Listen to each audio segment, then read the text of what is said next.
MC ప్రేక్షకులకు నమస్కారం. విభిన్న రంగాల్లో ఉన్నత స్థాయికి ఎదిగిన మహిళలను పరిచయం చేసే మహామహిళా కార్యక్రమానికి సాదర స్వాగతం. ఐఐటి ఢిల్లీ పవర్ సిస్టమ్స్ తరగతిలో ఉన్న ఒకే ఒక మహిళ. All India electrical engineering consultancy ప్రాక్టీస్లో షెల్లో ఒకే ఒక మహిళ.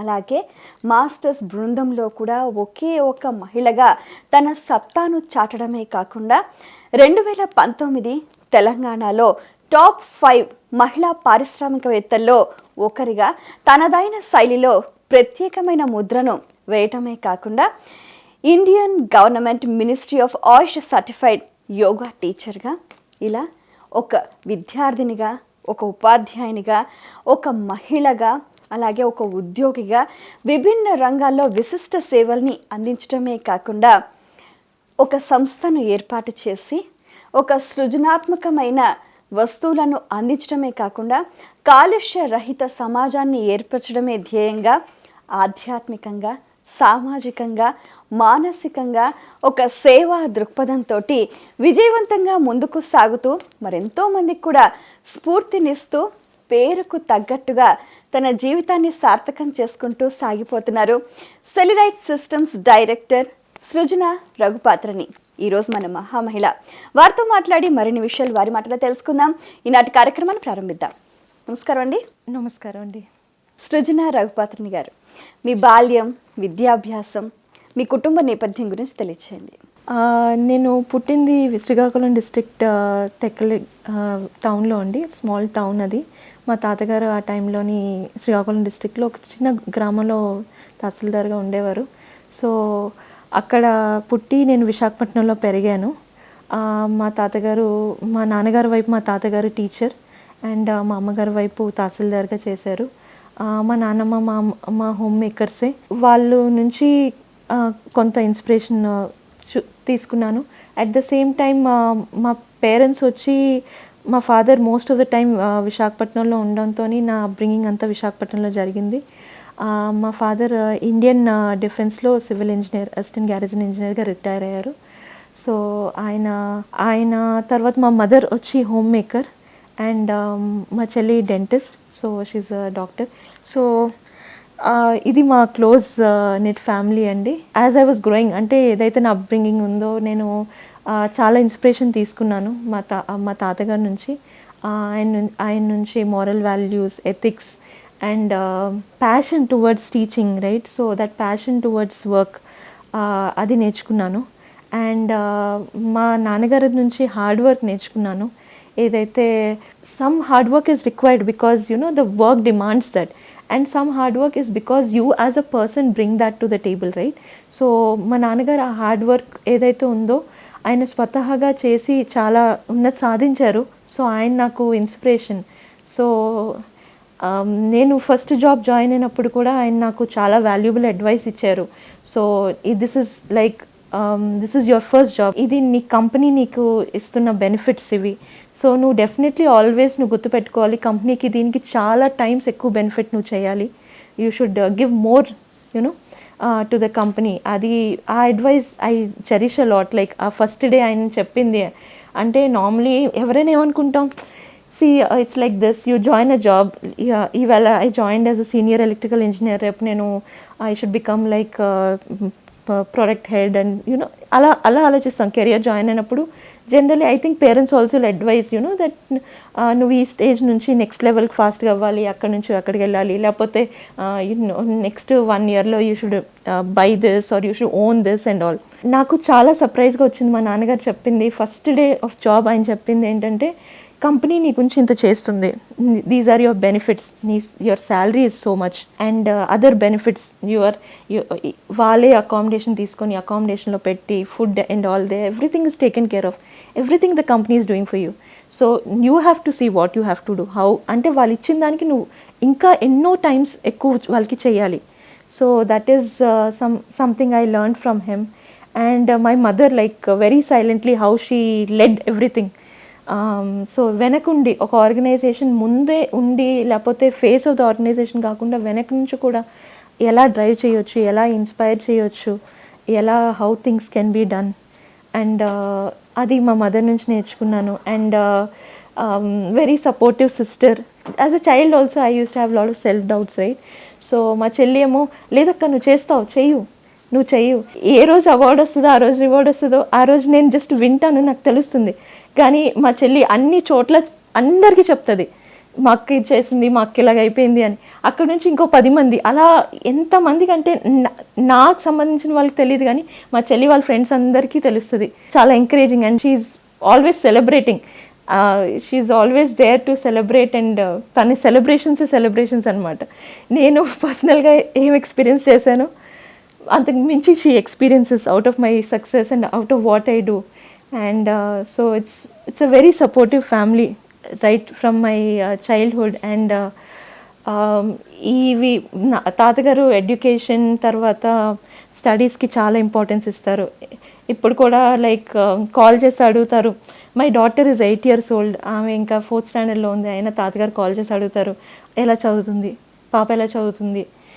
సో ఆయన ఎప్పుడు ఆ ఎడ్యుకేషన్ తర్వాత స్టడీస్ అవి చాలా ఇంపార్టెంట్ ఆయనకి. So that is one driving force.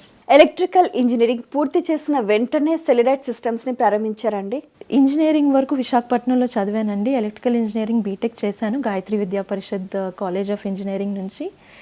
And after that నేను మాస్టర్స్ చేయడానికి ఐఐటి ఢిల్లీ వెళ్ళాను. ఐఐటి ఢిల్లీలో మీరు చెప్పినట్టుగా ఇంట్రడక్షన్లో పవర్ సిస్టమ్స్ చదివాను. అండ్ పవర్ సిస్టమ్స్ అయిన తర్వాత క్యాంపస్లో షెల్ అనే oil and gas company, global major oil and gas కంపెనీలో ప్లేస్ అయ్యాను. అండ్ అక్కడ almost like for a year నేను వర్క్ చేస్తుండేదాన్ని. చాలా దేశాలు వెళ్ళాను, చాలా దేశాల్లో పనిచేసే అవకాశం వచ్చింది. చాలా నేషనాలిటీ వాళ్ళతో ఇంటరాక్ట్ చేయగలిగాను. వాళ్ళ తాలూకా పనితీరు, వాళ్ళ తాలూకా కల్చర్, వర్క్ కల్చర్, వాళ్ళ తాలూకా ఎలా వాళ్ళు ప్రతి సిచ్యువేషన్కి ఎలా డీల్ చేస్తున్నారు, ఎలా రెస్పాండ్ చేస్తున్నారు, ఇవన్నీ నేర్చుకోవడం జరిగింది. ఆఫ్టర్ 1 year మళ్ళీ ఇండియా వచ్చేసాను. సో ఇండియా వచ్చేసిన తర్వాత కొంతకాలం నేను టీచింగ్ R&Dలోని టైం స్పెండ్ చేశాను. సో R&D ముందు నుంచే ఇన్నోవేషన్ టెక్నాలజీ అంటే చాలా ఇంట్రెస్ట్ ఉండింది. So right from engineering days ఆ ఇంట్రెస్ట్ ఉండేది స్ట్రాంగ్గా. ఐఐటి వెళ్ళిన తర్వాత అది బలపడింది. చుట్టుపక్కల అందరినీ చూసి, ఆ ఇన్నోవేషన్ని చూసి కొత్తది చెయ్యాలి, అది అందరికీ ఉపయోగపడాలి, ఎస్, అది ఇంకా బలపడుతూ పోయింది R&D చేసినప్పటికీ. ఇంకా నేను చేసిన వర్క్ కూడా అప్పట్లోనే 2012 ఆ టైం నుంచి ఎలక్ట్రిక్ వెహికల్స్, తర్వాత మైక్రో గ్రిడ్స్, బ్యాటరీస్ని మన సిస్టమ్తో ఇంటిగ్రేట్ చేయడం, అలాంటి రిలేటెడ్ వర్క్ చేసేదాన్ని. సో అదంతా ఏంటంటే అవి రీసెర్చ్ ఒక ఎత్తు అయితే, సో రీసెర్చ్గానే ఉండిపోకుండా ఇట్ హ్యాస్ టు, అంటే అది ఒక అందరికీ ఉపయోగపడేటట్టుగా అది మారాలి. ఏదైతే రీసెర్చ్ ఉంటుందో అది రీసెర్చ్ వరకు పరిమితం అవ్వకుండా అందరికీ ఉపయోగపడేటట్టుగా మారాలి. కాబట్టి పేపర్కే పరిమితం కాకుండా సో అది మారాలి. కాబట్టి ఆ టైంలోనే అనిపించింది ఇది రీసెర్చ్ కిందే ఉండిపోతుంది ఈ ఉన్న పరిస్థితుల్లోని. సో అందుకని ఇది కాస్త మనం రీసెర్చ్ నుంచి కమర్షియలైజ్ చేయాలి అని ఆ థాట్ వచ్చినప్పటికీ అనిపించింది, ఓకే కమర్షియలైజ్ చేద్దాం. కానీ ఏం చేద్దాం? కమర్షియలైజ్ అంటే ఇప్పుడు మీకు చెప్పినట్టుగా చాలా ఏరియాస్లో రీసెర్చ్ చేసి ఉన్నాను, చాలా ఏరియాస్లో ఒక ఎక్స్పర్టీస్ డెవలప్ అయింది ఆ కొంత పీరియడ్లో. కానీ ఇప్పుడు ఎందులో ఇట్ ఈస్ పాసిబుల్ టు ఈ రీసెర్చ్ కమర్షియలైజ్ చేసి ఎక్కడ బెనిఫిట్ ఉంటుంది అనే దీని మీద ఆలోచించి అప్పుడు సెల్యులాయిడ్ సిస్టమ్స్ స్టార్ట్ చేయడం అయిందండి. మీకు ఇన్స్పిరేషన్ ఎవరు? ఇన్స్పిరేషన్ అంటే చాలామంది డిఫరెంట్ స్టేజెస్ నుంచి ఇన్స్పైర్ చేస్తూ వచ్చారండి. ముందుగా చెప్పినట్టుగా చిన్న తరహా ఉన్నప్పుడు మా నాన్నగారు చాలా ఇన్స్పిరేషన్. ఆయన ఎంత హార్డ్ వర్కింగ్ అంటే జనరలీ మనం అనుకుంటాం, జనరల్ పర్సెప్షన్ ఎలా ఉంటుందంటే గవర్నమెంట్ ఎంప్లాయీస్ అంటే వెరీ ఈజీ గోయింగ్, వాళ్ళు ఎక్కువ హార్డ్ వర్క్ చేయరు, వాళ్ళు they are not very committed to the work అనుకుంటాం. కానీ మా నాన్నగారిని చూసినప్పుడు నాకు చాలా ఇన్స్పిరేషనల్గా అనిపించేది. From like very humble beginnings, చాలా ఒక చిన్న స్థాయి నుంచి వచ్చి ఎంతగా హార్డ్ వర్క్ చేసి ఆయన ఎంత గ్రో అవ్వగలిగారు అదే కెరియర్లోని అని. సో ఆయన చిన్నప్పటి నుంచి ఇన్స్పిరేషన్ చాలా స్ట్రాంగ్గా. మా తాతగారు చాలా ఇన్స్పిరేషనల్. ఎలా ఒక మనిషికి ఎన్ని మారల్ వాల్యూస్, ఎన్ని ఎథిక్స్ ఉండొచ్చు, ఆ ఎథిక్స్తోని, ఆ మారల్ వాల్యూస్తో how one can be successful అంది మా తాతగారి నుంచి నేర్చుకున్నాను. ఆయన ఇవాళ 90 years ఉన్నప్పటికీ he's very healthy, he's very happy, he's very active. And ఆయనకున్న large student base, like students and like ఎంతమంది ఉన్నారో వాళ్ళందరినీ చూసి ఇంకా ఇన్స్పిరేషనల్గా అనుకుంటాను వాళ్ళతో ఇంటరాక్ట్ అయినప్పటికీ. సో వాళ్ళిద్దరూ నాకు చిన్నప్పుడు చాలా ఇన్స్పిరేషనల్ అండి. As I was growing, my teachers were very inspirational. Basically నేను చాలా ఇంట్రోవర్ట్గా ఉండేదాన్ని. సో ఆ స్టేజ్లోని మా టీచర్స్ నాకు చాలా ఎంకరేజ్ చేశారు. వాళ్ళు అన్నారు, నువ్వు యూ హ్యావ్ టు ఇలా ఉండకూడదు, బయటికి రా, కొంచెం you should be more outspoken, more outward, కొంచెం ట్రై టు చేంజ్, ఇలా మారితే ఇంకా బాగుంటావు, ఇంకా నీకు ఉన్న కేపబిలిటీస్కి ఇంకా బాగుంటావు అని. ఆ స్టేజ్లో స్కూల్లో టీచర్స్ చాలా ఎంకరేజ్ చేశారు. వెరీ సెన్సిటివ్ గర్ల్ నుంచి ఏదైనా అడగడానికి, యూనో, మొహమాట పడకుండా ఛాలెంజ్ ఫేస్ చేయడానికి ఆ స్కూలింగ్ చాలా ఇంపార్టెంట్ అయింది. దెన్ ఇంజనీరింగ్కి వచ్చిన తర్వాత అక్కడున్న టీచర్స్ని చూసి టెక్నాలజీ, తర్వాత రీసెర్చ్ అని ఒక చాలా ఇంట్రెస్ట్ డెవలప్ అయింది. సో అలా డిఫరెంట్ స్టేజెస్లో డిఫరెంట్ పీపుల్ ఇన్స్పైర్ చేస్తూ ఉన్నారు. పారిశ్రామికవేత్తగా ఎదగడానికి మా ఇంట్లో మా అత్తగారు నాకు చాలా ఇన్స్పిరేషనల్. యాక్చువల్లీ మా అత్తగారు వాళ్ళిద్దరూ actually very successful first generation entrepreneurs. So వాళ్ళని చూసి నేను అంటే ఒక శాలరీడ్ ఎంప్లాయీస్ ఫ్యామిలీ నుంచి వచ్చి, నాన్నగారు డిఫెన్స్లో ఉండేవారు, తాతగారి టీచర్, ఇంకో తాతగారు వచ్చి తహసీల్దార్. సో ఇలాంటి అట్మాస్ఫియర్ నుంచి వచ్చి నేను ఈరోజు ఒక పారిశ్రామికవేత్త అవుతానని నేను అనుకోలేదు. ఇదే కానీ 10 సంవత్సరాల క్రితం ఎవరైనా నన్ను అంటే, ఇది నువ్వు చేస్తావా అని అంటే, నేను ఇలాంటివన్నీ జోక్స్ ఇవన్నీ మాట్లాడొద్దు ఇప్పుడు అని చెప్పేసి ఉండేదాన్ని. కానీ ఈ 10 సంవత్సరాల్లో మా అత్తగారిని చూసి చాలా ఇన్స్పైర్ అయ్యాను.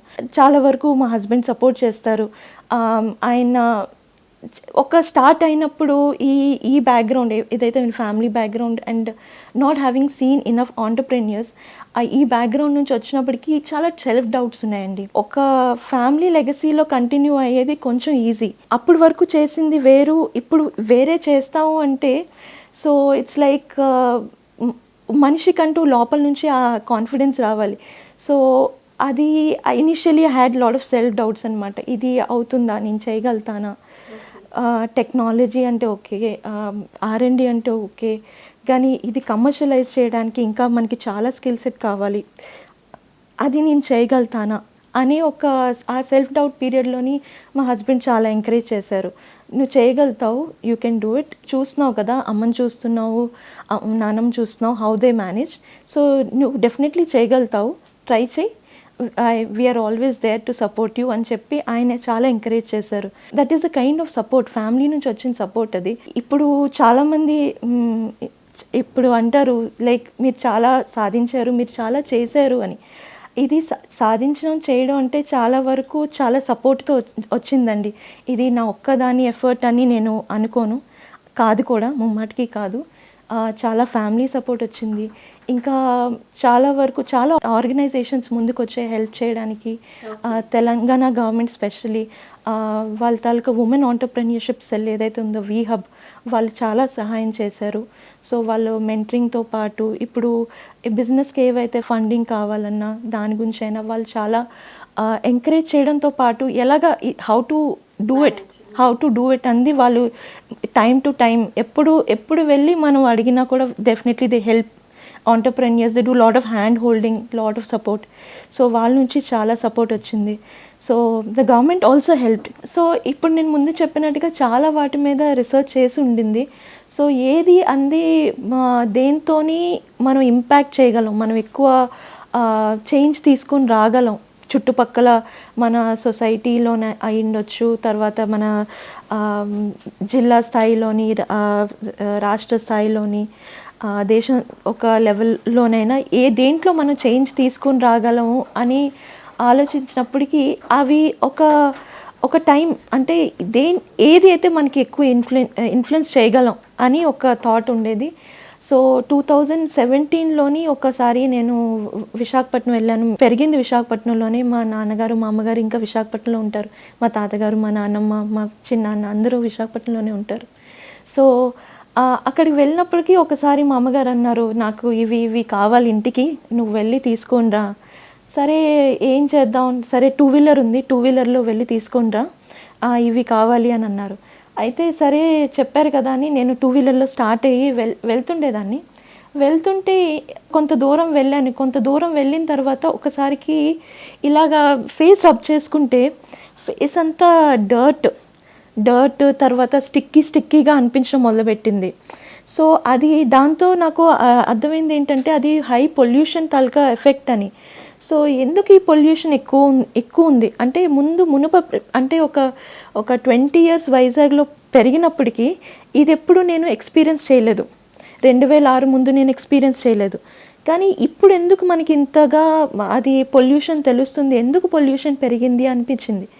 అప్పుడు చూస్తుంటే ఇంకొకటి అబ్జర్వ్ చేశాను, ప్రతి ట్రాఫిక్ సిగ్నల్ దగ్గర ఎక్కువ టైం వెయిట్ చేయడం అవుతుంది కంపేర్ టు నార్మల్ ఏదైతే నేను ముందు ఎక్స్పీరియన్స్ చేశానో దానికన్నా ఎక్కువ టైం వెయిట్ చేసాను. దాన్ని బట్టి నాకు అర్థమైంది ఏంటంటే వెహికులర్ ట్రాఫిక్ పెరిగింది. ఏవైతే వాహనాలు ఉన్నాయో అవి రోడ్డు మీద పెరిగాయి విశాఖపట్నంలో. ఒక టైర్ 2 సిటీ అయినప్పటికీ, అంటే ఇప్పుడు మెట్రోస్ హైదరాబాద్, ఢిల్లీ, ముంబై, చెన్నైలో అయితే ఇవి మనం సహజంగా చూడొచ్చు.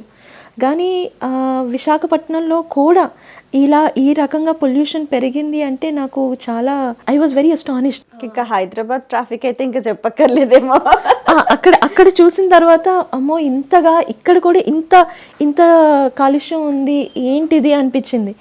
అప్పుడు అనిపించింది మనం 2012లోని ఎలక్ట్రిక్ వెహికల్స్ మీద రీసెర్చ్ చేసాము. అది వచ్చి ఆల్రెడీ ఏవైతే మేము అందులో వాడాము ఉపకరణాలు ఇవన్నీ వాడాము అవన్నీ ఇక్కడ హైదరాబాద్లో కొన్నవే, ఎక్కడ బయట నుంచి తెప్పించలేదు. పెద్దగా దాని గురించి అంటే అంతగా ఇబ్బంది పడలేదు, దొరికినవే ఆ టైంలో చేయగలిగాం. కానీ 2017 అయినప్పటికీ అంటే 5 సంవత్సరాల తర్వాత కూడా అలాంటి వాహనాలు ఎందుకు రావట్లేదు, ఎందుకు మనకి ఎక్కువ అలాంటి వాహనాలు ఏవైతే కాలుష్యం తగ్గిస్తాయి, కాలుష్య రహితంగా ఉంటాయో అవి ఎందుకు రావట్లేదు అని ఆలోచించాను. అప్పుడు నాకు అనిపించింది, సరే ఈ వాహనాలు రావాలంటే ఏం చేయాలి, ఈ వాహనాలు తయారు చేయాలంటే మనకి అప్పట్లోని కూడా కొన్ని చెప్పినట్టుగా ఉపకరణాలు దొరుకుతుండేవి, కానీ తయారీలో ఇబ్బంది లేదు. అంటే ఇప్పుడు మనం చూసుకుంటే అది ఇప్పుడు భారతదేశంలో కొన్ని ఉపకరణాలు దొరకపోవచ్చు, బయట నుంచి దిగుమతి అవ్వచ్చు, కానీ ఇక్కడ దొరకంది ఇక్కడ ఇబ్బంది అయ్యేది ఏంటి. అప్పుడు అర్థమైంది ఏంటంటే ఎలక్ట్రిక్ వెహికల్ ఒక ఛార్జింగ్ టైం ఏదైతే టైం పడుతుందో ఆ వెహికల్ని కంప్లీట్గా ఛార్జ్ చేసి, ఎలక్ట్రిక్ వెహికల్ అన్నప్పటికీ దాంట్లో బ్యాటరీ ఉంటుంది. మనం చూసిన ఇతర వాహనాలలాగా దాంట్లో ఫ్యూయల్ ట్యాంక్, పెట్రోల్, డీజిల్ కాకుండా అందులో బ్యాటరీ ఉంటుంది కదా, ఆ బ్యాటరీని ఏదైతే ఛార్జ్ చేయడానికి టైం పడుతుందో ఒకప్పటి కాలంలో అది 8 గంటల నుంచి 12 గంటలు పట్టేది. అది ఇప్పుడు వచ్చి 3 గంటలు 4 గంటలు పడుతుంది. ఇంకా కొన్ని బెటర్ టెక్నాలజీస్ వల్ల ఒక 45 నిమిషాల వరకు తగ్గించడం అయింది. సో ఆ ఛార్జింగ్ టైం వల్ల ఎవరు ఎలక్ట్రిక్ వెహికల్స్ని ప్రిఫర్ చేయట్లేదు అని అర్థమైంది. ఇప్పుడు అంటే ఛార్జింగ్ అయ్యే టైం కంటే ఇప్పుడు మీరు చెప్తున్నట్టుగా సగం కంటే తక్కువ టైంలో ఛార్జింగ్ అయిపోతే మరి అవి పేలిపోయే అవకాశం లేదంటారా? అందుకే దాన్ని చాలా జాగ్రత్తగా ఛార్జ్ చేయాలండి. అన్ని బ్యాటరీస్ ఫాస్ట్ ఛార్జ్ అవుతాయని నేను అనను, ఎందుకంటే ఫాస్ట్ ఛార్జింగ్ అన్నది ఏదైతే తొందరగా ఛార్జింగ్ అన్న టెక్నాలజీ అది ప్రతి బ్యాటరీకి అది సమానం కాదు. ఒక్కొక్క బ్యాటరీకి ఒక్కొక్క విధంగా అది చేయొచ్చు, ఫాస్ట్ ఛార్జింగ్ చేయొచ్చు. అన్ని బ్యాటరీస్ ఫాస్ట్ ఛార్జింగ్ అవ్వకపోవచ్చు. ఇప్పుడు చూస్తే మనకి చాలా రకాల బ్యాటరీస్ ఉంటాయి. ఆ చాలా రకాల బ్యాటరీస్లో 2 ప్రముఖమైనవి మనం ఇప్పుడు ఎలక్ట్రిక్ వెహికల్ ఇండస్ట్రీలో చూస్తాం. ఒకటి లెడ్ యాసిడ్, ఇంకోటి లిథియం అయన్. లెడ్ యాసిడ్ ఏదైతే ఉందో అది అతి వేగంగా ఛార్జ్ చేయడానికి అవ్వదు, ఎందుకంటే మీరు అన్నట్టుగా అది పేలడం కానీ లేకపోతే బ్యాటరీ డ్యామేజ్ అవ్వడం కానీ అలాంటివి జరుగుతాయి. మోస్ట్లీ బ్యాటరీ డ్యామేజ్ అవుతుంది, పేలడం అనేది తక్కువ శాతం. మన లిథియం అయన్ వచ్చినప్పటికీ అది ఫాస్ట్ ఛార్జింగ్ తీసుకోగలుగుతుంది, కానీ అందులో ఏంటంటే ఇంకా అతి ఫాస్ట్గా చేయడానికి దాన్ని ప్రయత్నిస్తే అది పేలే ఛాన్సెస్ ఉంటుంది. మీరు అన్నట్టుగా it can lead to explosions. At the same time ఏంటంటే బ్యాటరీ డ్యామేజ్ చేసే కూడా సిచ్యువేషన్ వస్తుంది. ఏదైతే బ్యాటరీ 1 సంవత్సరం 2 సంవత్సరాలు 3 సంవత్సరాలు ఎంతో దాని టైం స్పాన్ ఏదైతే ఉందో ఛార్జ్ డిశ్చార్జ్ సైకిల్స్ అంటాం టెక్నికలీ మేము దాన్ని. సో అది కాస్త తగ్గిపోతుంది విపరీతంగా. దానివల్ల ఏంటంటే ఒక ఫ్యూ మంత్స్లో ఏంటంటే అది ఇంకా పనికి రాకుండా పోతుంది. సో ఫాస్ట్ ఛార్జింగ్ అన్నప్పటికీ ఛార్జింగ్ టైం ఎలాగైతే తగ్గిస్తుందో దానికి కరెక్ట్గా ఫాస్ట్ ఛార్జింగ్ చేయడం కూడా చాలా చాలా ఇంపార్టెంట్. ఈ సెలిరైట్ సిస్టమ్స్ కంపెనీ అంటే ఏమిటి? ఇందులో అసలు మీరు ఉత్పత్తి చేసే పదార్థాలు ఏవి? ఇప్పుడు మీకు ముందు ఏదైతే చెప్పానో ఎలక్ట్రిక్ వెహికల్స్ అంది ఉత్పత్తి అంది పెద్ద ఇబ్బందికర విషయం కాదండి. దాంట్లో కూడా ఉన్నాయి కొన్ని సమస్యలు లేదు అని నేను అన్ను. కానీ ఏదైతే ఎక్కువ ఈ వాహనాలు మార్కెట్లోకైనా లేకపోతే అందుబాటులోకి రావడానికి ఎక్కువ ఇబ్బందికరమో అది ఛార్జింగ్ అండి. సో ఆ ఛార్జింగ్లో ఉన్న ప్రాబ్లమ్ని సాల్వ్ చేద్దామని ఈ సెలరైట్ సిస్టమ్స్ ఏర్పాటు చేసాం. అందులో మెయిన్ ఏంటంటే ఎక్కువ ఛార్జింగ్ టైం తీసుకుంటుంది. తర్వాత ఛార్జింగ్ అంది మనం ఇంటిలో కూడా చేయగలిగేటట్టుగా, తర్వాత ఛార్జర్స్ అనేది మనకి కంపాక్ట్గా అంటే మనం ఎక్కడికైనా వెళ్తే తీసుకొని వెళ్ళేటట్టుగా కాంపాక్ట్గా బరువు తక్కువగా చిన్నగా ఉండేటట్టుగా అలాంటి ఛార్జర్స్ రావాలని, తర్వాత ఈ ఛార్జర్స్ కూడా ఎలాంటి బ్యాటరీ అయితే ఆ బ్యాటరీకి అనుగుణంగా ఛార్జింగ్ చేసేటట్టుగా ఇవన్నిటిని దృష్టిలో పెట్టుకొని ఈ సెలరైట్ సిస్టమ్ స్టార్ట్ చేయడం జరిగింది. సో ఇందులో మెయిన్ ప్రొడక్ట్స్ అంటే చాలా ప్రొడక్ట్స్ బ్రాడ్ పైప్ లైన్లో ఉన్నాయండి. కానీ స్టార్టింగ్ మెయిన్ ప్రోడక్ట్ ఏదైతే ఉందో అది 2 వీలర్స్కి 3 వీలర్స్ అంటే మనం ఈ రిక్షాస్ ఏవైతే ఉంటాయో ఈ రిక్షాస్ ఈ ఆటోస్ వాటికి ఛార్జర్స్ తయారీలోని ఇప్పుడు స్టార్ట్ చేసామండి. ఇంకా వేరే ప్రోడక్ట్స్ ఉన్నాయి పైప్ లైన్లో, కానీ అవి ఐడియాలోనే ఉన్నాయి కదా. సో అవి రీసెర్చ్ ఇంకా అవి మార్కెట్లో వచ్చేటప్పటికి కొంత టైం పడుతుంది. అసలు ఈ ఛార్జెస్ అంటే ఇవి మార్కెట్లోకి విడుదల చేసిన తర్వాత అంటే పబ్లిక్ వాడిన తర్వాత ఎటువంటి రెస్పాన్స్? ఈ రెస్పాన్స్ అంటే డెఫినెట్లీ వాళ్ళకి ఇప్పుడు ఇంకా మన మార్కెట్ చూస్తే ఇక్కడ కొన్ని ప్రాంతాల్లో అది కాన్సన్ట్రేట్ అయ్యి ఉన్నదండి. లైక్ నార్త్లోని చాలా మనకి ఈ రిక్షాస్ ఈ ఆటోస్ ఈ తర్వాత లాజిస్టిక్స్కి వాటికి కనిపిస్తున్నాయి. కానీ ఇక్కడ వచ్చి మన ఏదైతే ఆంధ్ర తెలంగాణలోని కొంచెం తక్కువ శాతం కనిపిస్తున్నాయి ప్రస్తుతానికి. బెంగళూరులో కొంచెం ఇంకా ఎక్కువ ఉంది అడాప్షన్. సో డిఫరెంట్ ప్లేసెస్లో ఉన్నాయి. జనరల్లీ కస్టమర్ ఏంటంటే ఇప్పుడైతే మాది ఫస్ట్ ప్రోడక్ట్ ఏదైతే ఉందో అది నార్మల్ ఛార్జింగ్ చేస్తుందండి. ఇంకా ఫాస్ట్ ఛార్జింగ్ ప్రోడక్ట్ లాంచ్ చేయలేదు.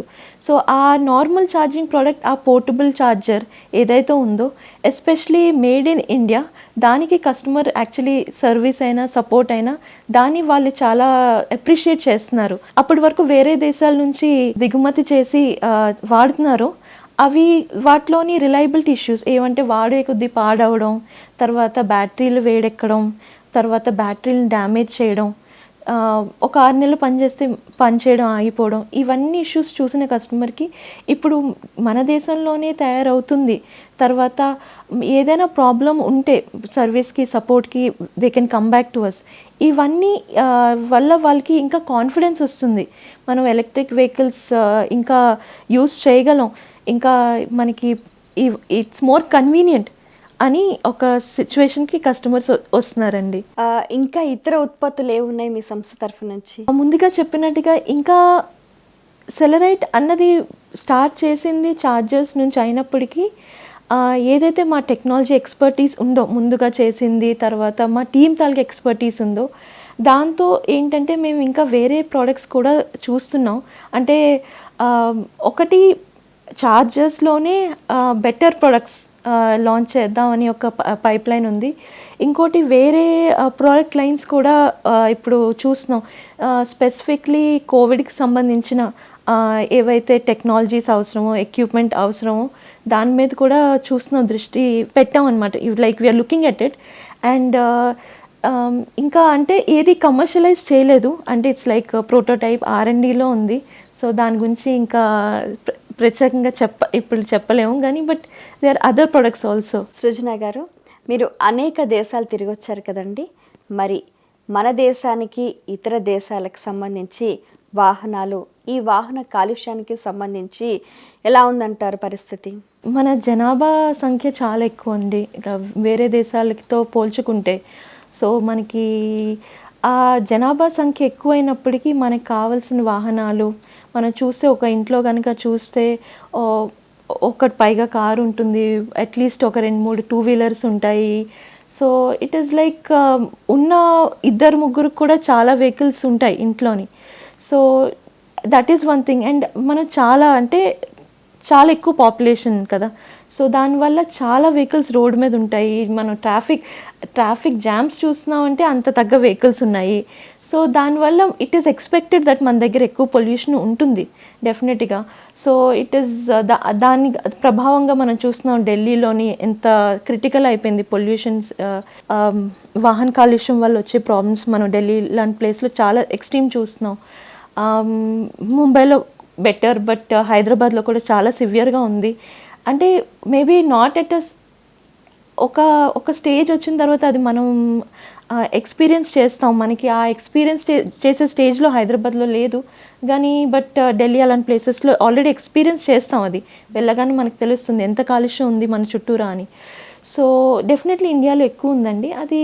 మరి ఇప్పుడు ప్రపంచంలోనే వాహన ఉత్పత్తిలో 4వ స్థాయిలో ఉన్న దేశంలోని ఏదైతే ఉందో ఆ దేశంకి ఈ మాత్రం లైక్ వాహనాలు తర్వాత కాలుష్యం ఇవన్నీ ఉంటాయి. సో దానికి మనం అది వాహనాలు తగ్గించడం లేకపోతే వాహనాలు ఉండకూడదు అన్నది మనకి ఇప్పుడు అవ్వదు. ఎందుకంటే మనది ఏంటంటే మనం చాలా పెద్ద దేశం కూడా. ఇప్పుడు యూరోప్లో నేను వెళ్ళి చూస్తే అక్కడ ఏంటంటే అక్కడ సైకిల్స్ ఆర్ వెరీ కామన్, దానివల్ల కాలుష్యం అవ్వదు. కానీ అక్కడున్న డిస్టెన్స్ ఏదైతే ఉందో అక్కడున్న ఒక్కొక్క దేశం మనకు ఒక రాష్ట్రం కన్నా చిన్నగా ఉంటాయి. సో వాళ్ళకి సైకిల్లోనైనా వాళ్ళు సిటీ మొత్తం తిరగొచ్చు. కానీ మనకున్న డిస్టెన్సెస్ ఇప్పుడు హైదరాబాద్లోనే 30 కిలోమీటర్స్ 40 కిలోమీటర్స్ 50 కిలోమీటర్స్ ఏమీ కాదు అసలు. So it's like and for someone to cycle that distance it takes lot of time also. So అది ఫీజిబుల్ కాదు. వాహనాలు ఉండకూడదు, వాహనాలు తగ్గించాలి అనేది ఫీజిబుల్ కాదు. Alternate forms of vehicles like electric vehicles ఏవైతే ఉన్నాయో అది ఫ్యూచర్లోని it will be very beneficial. ప్రస్తుతం ఉన్న పరిస్థితులలో డీజిల్ పెట్రోల్ మనం వాడడం వల్ల ప్రస్తుతం ఉన్న వాహనాల వల్ల ఏర్పడే వాయు కాలుష్యం భవిష్యత్తులో ఉండదంటారా? భవిష్యత్ అంటే ఒక బ్రాడ్ టర్మ్ అండి మీరు చెప్తుంది. అంటే ఒక 5 సంవత్సరాల స్పాన్, ఒక 10 సంవత్సరాల స్పాన్, 15-20 సంవత్సరాలు. సో చాలా దేశాలు 2030 టార్గెట్స్ అంటారు. అంటే ఇయర్ 2030 కల్లా వాళ్ళంతా మొత్తం ఈ వాహన రహితం వాహనాలు తీసుకొని రావాలని చాలా దేశాలు ఆల్రెడీ ఎస్టాబ్లిష్ చేసాయి. మన దేశంలో కూడా చాలా వరకు అంటే ఒక టార్గెట్ లాంటిది స్పెసిఫిక్గా చెప్పలేదు కానీ చాలా వరకు ఎలక్ట్రిక్ వెహికల్స్కి ప్రాముఖ్యత ఇవ్వాలని, తర్వాత ఈ కాలుష్యం తగ్గించాలని ప్రభుత్వం పనిచేస్తుంది నిరంతరంగా. ఏదైతే మనం చూస్తే 2-3 రోజుల క్రితం అయితే ఎలక్ట్రిక్ వెహికల్స్ సంబంధించి ఫేమ్ స్కీమ్ ఏదైతే ఉంది దానివల్ల వాహనాలు కొనే వాళ్ళకి సబ్సిడీ ఏదైతే గవర్నమెంట్ నుంచి వస్తుందో గవర్నమెంట్ ఆ సబ్సిడీని పెంచింది. దానివల్ల ఇప్పుడు చాలా వరకు ద్విచక్ర వాహనాలు ఏవైతే ఉన్నాయో అవి వాటిలో 10,000 15,000 ఆల్మోస్ట్ తగ్గిపోయి ఇమీడియట్లీ ఒక 2 days బ్యాక్ వచ్చిన రూలింగ్ నుంచి. సో ఏవైతే 70,000 ఆల్రెడీ 60,000 55,000కి అలా తగ్గిపోతున్నాయి.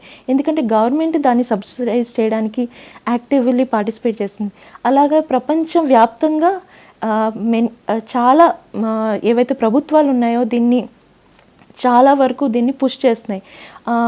అమెరికన్ ప్రెసిడెన్షియల్ ఎలక్షన్ తర్వాత బైడెన్ గారు వచ్చిన తర్వాత ఆయన కూడా ప్రముఖంగా ఎలక్ట్రిక్ వెహికల్స్ రావాలి, మనం ఏదైతే ఈ కాలుష్యం ఉందో క్లైమేట్ చేంజ్ ఉందో దీని మీద పనిచేయాలి అని ఆయన చాలా ఎంఫసైజ్ ఆయన కూడా ఇస్తున్నారు. సో అలాగా చైనాలో ఆల్రెడీ చాలా వరకు ఎలక్ట్రిక్ వెహికల్స్ ఉన్నాయి. యూరోప్లో కూడా వాళ్ళ విద్యుత్ ఉత్పత్తి అవనివ్వండి, తర్వాత వాళ్ళ వాహనాలు అవనివ్వండి, అవి కాలుష్య రహితంగానే ముందు నుంచి ఉన్నాయి. వాళ్ళు ముందు నుంచి ఒక 10, 15, 20 సంవత్సరాల నుంచి ఆ దిశలో వాళ్ళు ఆల్రెడీ ప్రయాణిస్తున్నారు. సో మనకొచ్చి ఇప్పుడు ఏవైతే స్కీమ్స్ ఉన్నాయో గవర్నమెంట్ స్కీమ్స్ ఉన్నాయో పాలసీస్ ఉన్నాయో అవన్నీ కలిపి ఆ దిశగా మనల్ని నడిపిస్తున్నాయి. సో తొందరలోనే అంటే ఒక 2020 నుంచి ఒక 2030 2040 లోపల మనం ఆ ట్రాన్సిషన్ చూడగలుగుతాం. అండ్ పొల్యూషన్ ఫ్రమ్ వెహికల్స్ అది డెఫినెట్లీ తగ్గుతుందండి. కానీ అదొక్కటే కాంట్రిబ్యూటింగ్ ఫ్యాక్టర్ కాదు కాలుష్యం అంటే కాబట్టి వేరే వాటి నుంచి వచ్చే కాలుష్యం కూడా ట్యాకిల్ చేసే అవసరం ఉంది. సృజన గారు, మరి మీ ఉత్పత్తులన్నీ కూడా నగరానికే పరిమితమా లేకపోతే గ్రామీణ ప్రాంతాలకు కూడా విస్తరించారా? ఈ ఉత్పత్తులు గ్రామీణ ప్రాంతాలు తర్వాత ఏవైతే టైర్ 2 సిటీస్ ఉన్నాయో వాటిని దృష్టిలో పెట్టుకొని ఎక్కువ చేస్తున్నామండి. ఎందుకంటే ఇప్పుడు సడన్గా ఇప్పుడు ఢిల్లీ, ముంబై, హైదరాబాద్, చెన్నై ఇక్కడ ఉన్న ఏవైతే ఉన్నాయో వాహనాలు సడన్గా కూడా మనం మార్చలేం. ఏవైతే పెట్రోల్, డీజిల్ వాహనాలు ఉన్నాయో మనం సడన్గా మార్చలేం. కానీ ఇదే వేగంలోని ఏవైతే గ్రామీణ ప్రాంతాలు ఉన్నాయో, ఏవైతే చిన్న చిన్న టౌన్స్, సిటీస్ ఉన్నాయో అదే వేగంలోని వాహనాలు పెరుగుతున్నాయి. ఈ నేపథ్యంలోని మనం చేయగలిగింది ఏంటంటే ఫస్ట్ అలాంటి ప్రాంతాల్లోని ఎక్కువగా ఈ విద్యుత్ వాహనాలు రావాలి, ఎలక్ట్రిక్ వెహికల్స్ రావాలి అని మా ఫస్ట్ ప్రోడక్ట్ కూడా 2 వీలర్స్కి 3 వీలర్స్కి ఏవైతే ద్విచక్ర వాహనాలు ఉన్నాయో, ఆటోస్, రిక్షాస్ ఉన్నాయో వాటికితో ఎందుకు మొదలుపెట్టామంటే అవి ఎక్కడైతే పెరుగుతుందో, ఎక్కడైతే మార్పు అవుతుందో అక్కడ ఈ విద్యుత్ వాహనాలు ముందుగా రావాలి. తర్వాత మెల్లిమెల్లిగా పట్టణాల్లో మనం చూస్తే అక్కడ కార్స్ ఎక్కువ ఉంటాయి. ఆ 4 వీలర్స్ అవి మెల్లిమెల్లిగా అవి మారుతాయి. అవి ఇప్పుడు ఎవరైతే వాడుతున్నారో అది కొంత టైం పడుతుంది వాళ్ళు విద్యుత్ వాహనాలు మారడానికి, దాని తగ్గ ఛార్జింగ్ ఇన్ఫ్రాస్ట్రక్చర్ ఎస్టాబ్లిష్ చేయడానికి. సో అవి కొంత టైం పడుతుంది. కానీ ఇక్కడ మనం గ్రామీణ ప్రాంతాలు తర్వాత మన చిన్న చిన్న పట్టణాల్లో ఇప్పుడు మార్పు చేసుకోకపోతే అవి కూడా ఇదే పరిస్థితికి వచ్చే అవకాశం ఉంది. సో ఇంకా పరిస్థితి విషమించక ముందు అక్కడ ఎక్కువ విద్యుత్ వాహనాలు రావాలని ప్రయత్నిస్తున్నాం. మహిళా పారిశ్రామికవేత్తల్లో టాప్ 5లో ఒకరిగా మీరు నిలిచారు కదండి. మరి ఈ విజయాన్ని, ఈ గుర్తింపుని మీరు ముందే ఊహించారా? గుర్తింపు గురించి అనుకోలేదండి, అనుకోలేదు. కానీ ఏదైతే ముందు చెప్పానో ఈ టెక్నాలజీ అంది ఒక రీసెర్చ్కి ఒక ప్రాంతంకి దానికి పరిమితం అవ్వకూడదు అని ఐడియాతోని యాక్చువల్లీ స్టార్ట్ చేశాను. నాకు వచ్చే గుర్తింపు వైపు పక్కన పెట్టినప్పటికీ కంపెనీకి గుర్తింపు రావడం వల్ల మా కస్టమర్స్ ఎక్కువైనప్పటికీ ఏమవుతుందంటే ఎక్కువ మంది ఈ ఎలక్ట్రిక్ వెహికల్ ఛార్జెస్ తీసుకోవడం, ఎలక్ట్రిక్ వెహికల్స్ గురించి అవగాహన పెరగడం అది జరుగుతుంది. సో అది చాలా పాజిటివ్ యాక్చువల్లీ. అంటే పర్సనల్గా ఒక వ్యక్తికి వచ్చిన గుర్తింపు కన్నా ఒక సంస్థకు వచ్చిన గుర్తింపు వల్ల దానివల్ల వచ్చిన ఏవైతే బెనిఫిట్స్ ఉన్నాయో అది మెయిన్గా నేను చూస్తానండి. పర్సనలీ గుర్తింపు ఒకవైపు, కానీ మేము చేసే ప్రోడక్ట్స్ ఏవైతే ఉన్నాయో తర్వాత టీమ్ ఏదైతే ఎవరైతే మాతో పాటు పని చేస్తారో వాళ్ళు అనుభవాలు ఏవైతే ఉన్నాయో, వాళ్ళ తాలూకు ఎక్స్పీరియన్స్ ఏదైతే ఉందో పర్సనలీ దానికి నేను ఎక్కువ ఇంపార్టెన్స్ ఇస్తాను. And how the customer feels about our product, right? So that is more important than maybe my personal recognition. As a person also I'm not very comfortable talking about what all I have achieved, right? సో నా గురించి నేను ఎక్కువ చెప్పడం అయినా లేకపోతే ఎవరైనా రాయడం ఇదంతా I'm not very comfortable. But కానీ ఒక సంస్థ అధినేతగా నాకు ఇది మోర్ ఇంపార్టెంట్ ఏంటంటే అది సంస్థకి రెప్యుటేషన్ తీసుకుని రావాలి, సంస్థ గుర్తింపు తీసుకుని రావాలి, పనిచేసే వాళ్ళకి గుర్తింపు తీసుకుని రావాలి, కస్టమర్స్ ఆ ప్రోడక్ట్ని గురించి అవగాహన కలగాలి. తర్వాత ఎక్కువ మంది ఎలక్ట్రిక్ వెహికల్స్ తీసుకొని ఏవైతే కాలుష్యం సమస్యలు ఉన్నాయో అవి తగ్గాలి. సో ఈ దిశగా నేను ఈ గుర్తింపుని ఆలోచిస్తానండి. అండ్ ముందుగా మీకు చెప్పినట్టుగా అది నా ఒక్కదాని వల్ల జరిగింది కాదు, ఎంతోమంది దానికి సహకరించారు, తోడ్పడ్డారు. సో ఇదంతా గుర్తుపెట్టుకొని నా ఒక్కదానికి అది విజయం కాదు. యోగా టీచర్గా మీ ఎక్స్పీరియన్స్? ఇప్పుడు ఒక సంస్థని నడపాలంటే మనకి ప్రోడక్ట్ డెవలప్మెంట్ ఏదైతే ఉందో అది అలవాటు మీద, తర్వాత మనకున్న విద్య వల్ల, ఎడ్యుకేషన్ బ్యాక్గ్రౌండ్ వల్ల అది ఈజీ అవుతుంది. కానీ సంస్థ నడపాలంటే వేరే ఇంకా చాలా ఫేసెట్స్ ఉంటాయి. మార్కెటింగ్ అవ్వచ్చు అండి, సేల్స్ అవ్వచ్చు, ఇన్వెస్టర్స్తో మాట్లాడడం అవ్వచ్చు, కస్టమర్స్తో మాట్లాడడం అవ్వచ్చు. ఇవన్నీ చేసినప్పటికీ అప్పుడప్పుడు మనం ఎంత దాన్ని ఇంటర్నలైజ్ చేయాలనుకోకపోయినా అది ఎంత మనం దానికి ఎఫెక్ట్ అవ్వకుండా, అంటే ఆ స్ట్రెస్కి, ఆ ఒత్తిడికి, ఎందుకంటే చాలా వర్క్ ఉంటుంది, చాలా డిఫరెంట్ వర్క్ ఉంటుంది, చాలా వర్క్ ఉంటుంది. ఆ ఒత్తిడికి మనం ఎలాగా సకం అవ్వకుండా, ఆ ఒత్తిడిలోకి రాకుండా ఎలాగ ఉండాలి అని ఎప్పుడు ఆలోచిస్తుండేదాన్ని. Then yoga is something very holistic. So yoga start చేసిన తర్వాత అనిపించింది చాలా రంగాల్లోని ఎలాగైతే అవగాహన లేకపోవడం, తర్వాత కొన్ని తప్పు పద్ధతుల వల్ల ఉండడం ఎలా జరుగుతుందో, అలాగే యోగాలో కూడా యోగా చాలా ప్రాచీనమైనప్పటికీ చాలా మన దేశ తాలూకా మనం అది we got in as a legacy, like it's a heritage, cultural heritage. And అయినప్పటికి కూడా యోగాలో ఇప్పుడు ఇవాళ తరంలో ఇప్పుడు యోగా చెప్తున్న వాళ్ళలోని సరైన అవగాహన లేదు. ఏదైతే యోగా చెప్తున్నారో అది యాక్చువల్ కరెక్ట్ యోగా కాదు. చాలా వరకు దాని తాలూకా బేసిక్స్ అవనివ్వండి, దాని మీద అవగాహన అవ్వనివ్వండి, ఆసనాలు అయితే చాలా తప్పు రకంగా చెప్తున్నారు. ఇవన్నీ చూసిన తర్వాత అనిపించింది మనం కరెక్ట్గా అర్థం చేసుకోవాలి. యోగాకు ముందు వేరే జిమ్, ఏరోబిక్స్ ఇవన్నీ కూడా ట్రై చేశానండి. సో అవి ట్రై చేసినప్పుడు వాటి వల్ల అయిన చేంజెస్, వాటిలో ఉన్న ఇబ్బందులు ఏంటి, తర్వాత యోగా వల్ల ఏంటి బెనిఫిట్స్, ఇవన్నీ ఎక్స్ప్లోర్ చేసిన తర్వాత అనిపించింది కరెక్ట్ ఫామ్ ఆఫ్ యోగా నేర్చుకోవాలి, కరెక్ట్గా వేరే వాళ్ళకి కూడా అది అందచేయాలి. అప్పుడు ఆ తరుణంలో నేను నేర్చుకోవడం కాకుండా, దాని గురించి సరిగ్గా అవగాహన కరెక్ట్ సోర్స్ నుంచి తెలుసుకోవడం కాకుండా, దాన్ని కరెక్ట్గా నేర్పించాలనే ఒక థాట్ ప్రాసెస్లో ఈ సర్టిఫికేషన్ కూడా చేశానండి. Government of India Ayush ministry level 2 yoga teacher certification చేశాను. And it is like exam కూడా it's generally very considered to be very tough exams. Normally first అటెంప్ట్లో ఎవరు క్లియర్ చేయరు అంటారు. So it is very tough exam because దాంట్లో theory, practicals, it is very extensive. So ఆ టైంలోని I did that and it అంటే further ఇంకా understanding బలపడింది అది చేయడం వల్ల. సో అది అఫ్కోర్స్ ఇప్పుడు ఒక ఆంటర్ప్రెన్యూర్గా యోగా టీచ్ చేస్తారా అంటే definitely maybe when few days or few months down the line or few years down the line, ya definitely. కానీ ఇప్పుడు personally it help me a lot, personally it helps me to deal with the stressful situations, to deal with ఏవైతే physical fitness అయినా, ఏవైనా issues, health related issues ఉంటాయో అవన్నీ deal చేయడానికి అది పర్సనల్గా చాలా హెల్ప్ఫుల్ ఉంటుంది. సో ఇట్స్ సర్టిఫికేషన్ ఒక ఇంత, but fit and fine because it's a huge responsibility. Running a startup is a huge responsibility. You have you're accountable to the lot of people, to the employees, you're accountable to the stakeholders, you're accountable to the customers, and is a list with so much of accountability and responsibility, like you have to be very like you have to keep your head very cool and calm. ఎంతవరకు అయితే అంతవరకు cool కామ్గా ఉండాలి, తర్వాత conflicts resolve చేయగలగాలి, స్ట్రెస్కి లోబడకూడదు. So ఇవన్నీ యోగా నుంచి నాకు బెనిఫిట్ అయ్యాయండి. మీ భవిష్యత్తు కార్యాచరణ ప్రణాళిక ఏమిటండి? భవిష్యత్తులో సెలరైట్ సిస్టమ్స్ని ఐపీఓ వరకు తీసుకొని వెళ్దామని ప్లానింగ్ ఉందండి. So IPO and lot of products ఇప్పుడైతే చార్జెస్తో స్టార్ట్ చేసాం. Lot of other products, electronics, electrical ప్రొడక్ట్స్ని లాంచ్ చేసే ప్లాన్ ఉన్నది.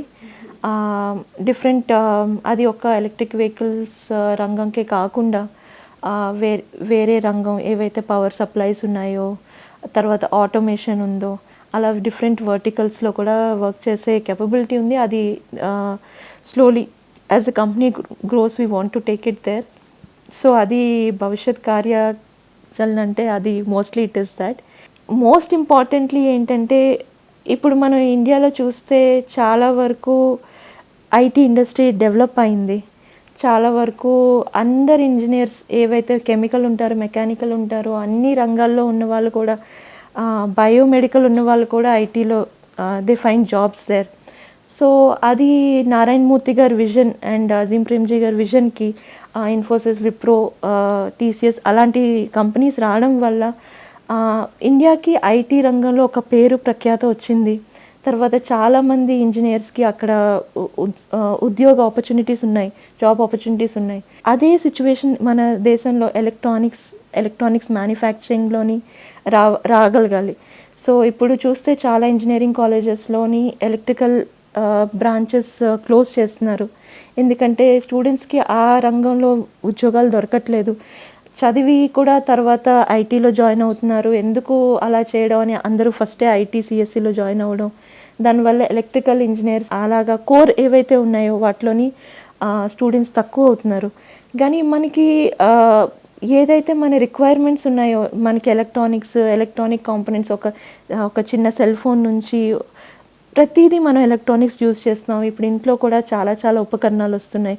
వాక్యూమ్ క్లీనర్స్ నుంచి, ఫిల్టర్స్ నుంచి, వాషింగ్ మెషిన్స్, టీవీస్, ఎన్ని ఎలక్ట్రానిక్ గ్యాడ్జెట్స్ ఉన్నాయి మన చుట్టుపక్కల. సో ఈ నేపథ్యంలోని ఇంకా కొన్ని సంవత్సరాల్లో భారతదేశం ఏదైతే ఉందో, మన ఆయిల్ ఇంపోర్ట్ కన్నా మన ఎలక్ట్రానిక్స్ ఇంపోర్ట్ పెరగనున్నది. సో ఈ నేపథ్యంలోని ఎలక్ట్రానిక్స్ ఇండస్ట్రీ ఒక స్థాయికి ఎదగాలి. తర్వాత దానికి నారాయణ మూర్తి గారు, అజీం ప్రేమ్జీ గారు లాగా దానికి ఒక ఇన్స్ట్రుమెంట్గా అవ్వాలి అని నా ఆశ. సృజన గారు, మీరు నిర్వహించే సామాజిక సేవా కార్యక్రమాల గురించి తెలియజేయండి. సామాజిక సేవ అంటే మళ్ళీ ఇది కొంచెం ఆ టెక్నాలజీ, R&D, ఆ రీసెర్చ్ వైపు దృష్టి ఎక్కువ ఉన్నప్పటికీ, సో నేను ఎలక్ట్రికల్ సేఫ్టీ ఒక రంగంలో ఎక్కువ ఇంట్రెస్ట్ చూపిస్తానండి. ఎందుకంటే మన దేశంలో అయినప్పటికీ, మన రాష్ట్రంలో అయినప్పటికీ, చుట్టుపక్కల రాష్ట్రాల్లో అయినప్పటికీ చాలామంది ఎలక్ట్రికల్ షాక్స్ ఏవైతే ఉన్నాయో, విద్యుత్ వల్ల ప్రమాదాల వల్ల చనిపోతారు. విద్యుత్ ప్రమాదాల వల్ల డిజేబుల్ అయిపోతారు. ఏవైతే ఆర్గన్స్ లేకపోతే ఏవైతే లైక్ పార్ట్స్ లైక్ చేతులు ఎఫెక్ట్ అవ్వడం, అలా కాళ్ళు ఎఫెక్ట్ అవ్వడం, ఇవన్నీ చూస్తాం. సో ఈ విద్యుత్ ప్రమాదాలు తగ్గడానికి వర్క్ చేస్తుంటానండి. That is one thing I'm supporting. Apart from that, ఏవైతే విద్యుత్ వాహనాలు రావాలి అని ఒక దాని మీద ఎప్పటికప్పుడు అవగాహన రావడానికి ఏవైతే ఉందో, ఇంజనీరింగ్ కాలేజెస్లో స్టూడెంట్స్కి క్లాసెస్ తీసుకోవడం, లెక్చర్స్, ట్రైనింగ్స్, వెబినార్స్ కండక్ట్ చేయడం, ఫ్యాకల్టీకి వెబినార్స్ కండక్ట్ చేయడం, ఇవన్నీ చేస్తామండి. ఎందుకంటే అవగాహన పెరగాలి. తర్వాత ఎక్కువ మంది ఈ రంగంలోకి ఉద్యోగాల గురించి రావాలి. ఇందులో మాకు స్కిల్స్ డెవలప్ అవ్వాలి. ముందుగా మీకు చెప్పినట్టుగా ఇప్పుడు మనం భారతదేశం వచ్చి ఈ వాహనాల రంగంలోని 4వ స్థానంలో ఉంది వాహనాల ఉత్పత్తిలో. సో ఈ 4వ స్థానంలో ఏదైతే ఉందో ఎలక్ట్రిక్ కాకుండా డీజిల్, పెట్రోల్ విషయంలోని, అది చాలా వరకు వాహనాలు ఏవైతే తయారవుతున్నాయో ప్రస్తుతానికి చాలా వరకు అందులో ఉన్న పార్ట్స్, సబ్ సిస్టమ్స్ అవి ఇక్కడే తయారవుతుండేవి, రైట్. సో ఇప్పుడు ఏంటంటే మనం ఎలక్ట్రిక్ వెహికల్స్లోకి షిఫ్ట్ అయినప్పటికీ అందులో ఉన్న పార్ట్స్, సబ్ సిస్టమ్స్ కూడా ఇండియాలో తయారవ్వాలండి. ఇప్పుడు ఏంటంటే ఇప్పుడున్న సిచ్యువేషన్లో చాలా వరకు మనం ఇంపోర్ట్ చేసుకుంటున్నాం. అలా కాకుండా ఎక్కువ మంది ఈ రంగంలోకి వచ్చిన తర్వాత కూడా ఏంటంటే ఈ విద్యుత్ వాహనాలు అనేది కొత్త రంగం. దానివల్ల వాటిలో వాళ్ళకి అంత అనుభవం ఉండకపోవచ్చు.